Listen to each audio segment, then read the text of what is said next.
Hey everybody, I want to show you my no hook and eye lazy zipper installation method. I love to use this method because I really don't like to hand sew if I don't absolutely have to. I'm also going to show you a couple of different options to give yourself a really clean finish around your waistband without having to do any hand stitching.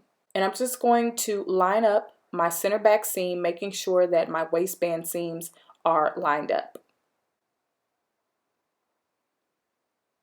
And I'm just going to pin where those seams match just to make sure everything stays in place. And when you pin crossing your seams, pin your seam allowance up towards your waistband.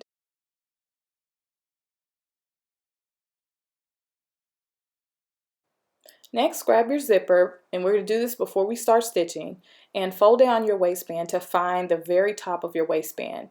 You're going to line up the top of your zipper pull, not the zipper tape, but the zipper pull with the top of your waistband. Open your waistband back up and sew a basting stitch down the length of only your zipper. You can place a pin to let yourself know where to stop sewing. After you sew that area, go ahead and press it open. Fold your waistband at the center back seam,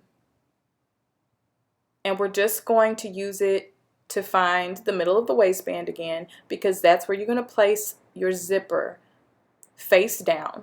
It's best to just take a pin and mark it so you can find it easily when you open your waistband back up. Bam, right there. Grab your zipper and place it face down. Go ahead and open it up. And you're going to install it just like you would any other time. But just in case you aren't that familiar with installing a zipper, I will show you those details.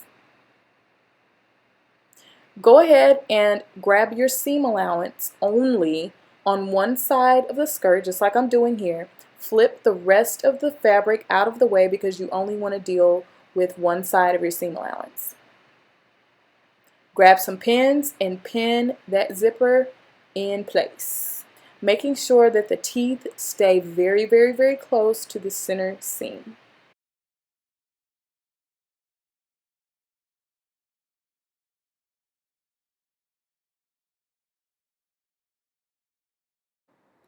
When you've secured one side and you're happy with the placement, you want to secure the other side of your zipper in the same manner. Place your zipper tape on the seam allowance only, flip the fabric over, and attach it with the pins. And you want to make sure that you are lining up your zipper evenly so that it zips evenly and it looks nice and clean.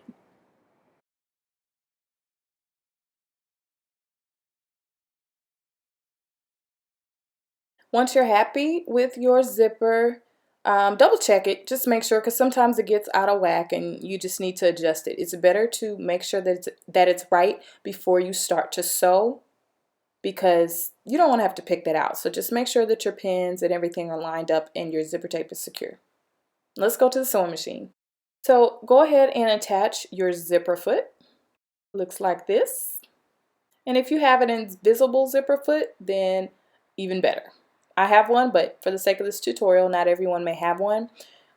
So I think every sewing machine comes with a standard zipper foot, so that's what I'm going to use for this tutorial. So laying out one side of your seam allowance flat, just like you did when you pinned it, please make sure you don't have any other fabric up under that seam allowance. We're only sewing through the zipper tape and the seam allowance.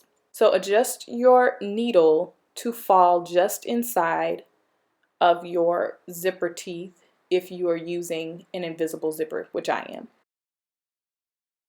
You can also use your fingernail and to just pull back on the teeth like I'm doing here, just a little bit, just to allow your needle to get a little closer, but don't sew through your zipper teeth because your zipper won't work. So if you feel yourself start to swerve and your needle strikes your zipper teeth, stop, don't sew anymore, and pick it out really quickly and move on. because your zipper will not work. Zippers do not like threads. See, I'm just using my fingernails and just going slowly and carefully and just pulling back the zipper teeth to get my needle as close as possible without going through my zipper teeth. So I'm getting towards the bottom and I'm going to sew as far down as I can, about right there, and back stitch once and pull it on out. You don't want to keep going because then your zipper is going to get wonky. It's not going to look pretty on the outside. So all I did here is just flip my seam allowance over, removing all of the fabric underneath, and readjusted my needle and presser foot so that I can sew the other side. And just use your hand wheel, test out your needle positioning. See, I'm getting it right. Just make sure that I get close enough to the teeth without catching the teeth. Do your back stitch and start your stitching.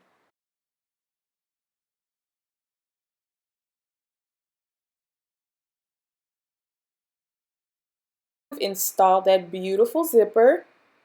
Go ahead and clean it up, snip any hanging threads, get those out of the way, and grab your seam ripper, and you're going to pick out that basting stitch that you did earlier to hold the seam together.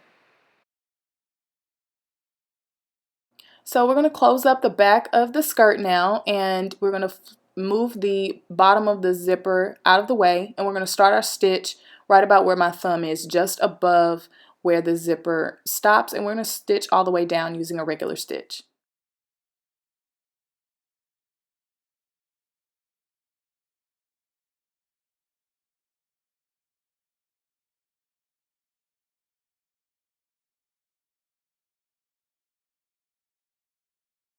All right, working inside out, go ahead and snip off the excess zipper tape that's up top on both sides.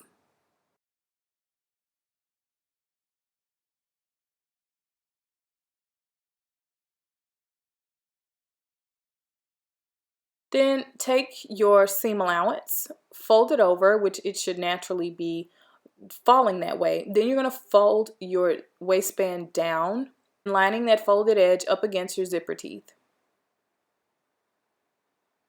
like so. And see, your zipper at the top stops all the way at the top of your waistband, and so that's why you won't need a hook and eye or any kind of other closure. It's all about the placement of the zipper. So folding over the seam allowance and then folding over the waistband, tucking the seam allowance in and lining up that folded edge up against the zipper teeth and pin it in place.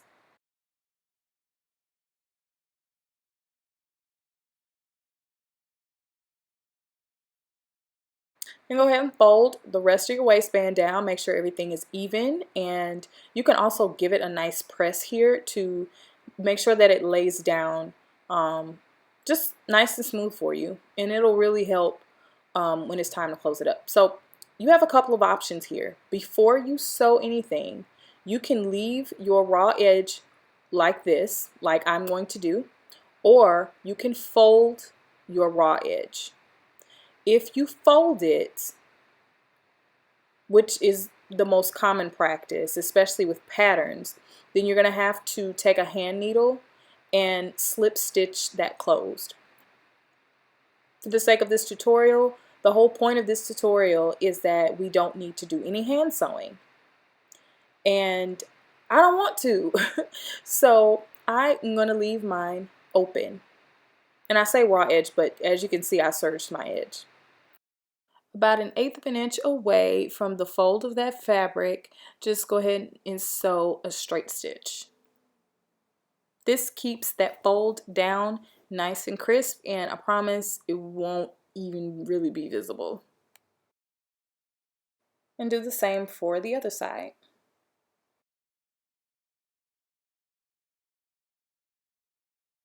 See, nice and clean and barely visible. Somebody would have to be staring really, really hard. All right, we're almost done. I'm going to stitch in the ditch, which is a technique where you place your needle literally in the seam, and it's going to catch the back of my waistband and tack it down for me.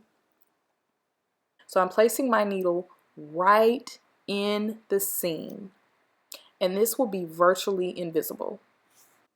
And by the way, I went ahead and changed my thread color to a darker color to match the waistband a little better. And just slowly and carefully stitch right in that seam. Want your stitching to be hidden.